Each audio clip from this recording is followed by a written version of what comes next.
সারা বাংলাদেশে এরকম রাস্তা হলে দুর্ঘটনার পরিমাণ এমনি কমে যাবে। এইসব রোডে আবার অ্যাক্সিডেন্ট হলেও কিন্তু এটা ভাই ভয়ঙ্কর ভয়ঙ্কর অ্যাক্সিডেন্ট। ওই এদিনকা ওই ইয়ে গেছিলাম, রংপুর গেছিলাম, বুঝছেন? এই আমরা এই রোডে টানের রোডে ঘুরি ঘুরি বৃষ্টি পরে বড় ট্রাক আছে না, লোড ট্রাক, এটি তো ও ও ও ওরা তো চালাইবে, বুঝছেন না? ওকে সাইড লেয়ারে টানতে আছে।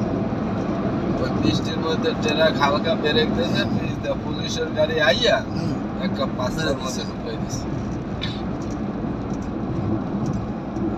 দোষ কার? পুলিশের। এই দোষ কিন্তু পুলিশের। কিন্তু দোষটা হ্যাঁ, পুলিশ নিবে না। পুলিশ দোষ নিতেছে না। তুই ব্রেক করছে, আরে আমার তো বৃষ্টি ব্রেক।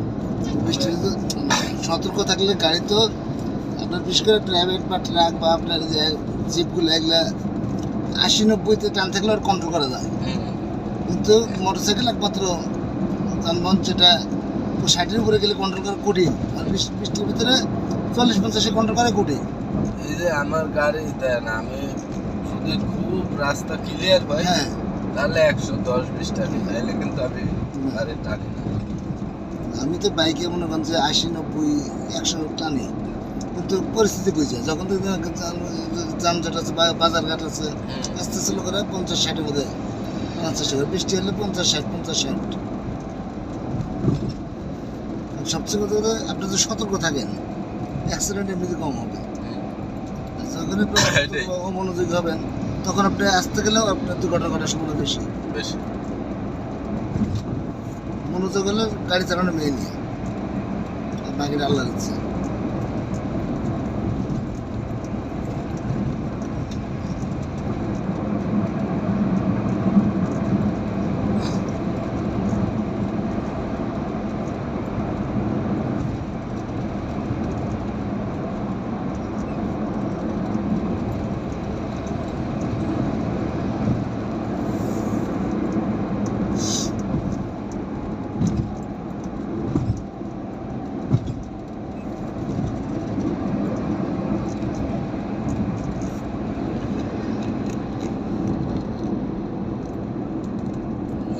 তো আর পাম পাবো না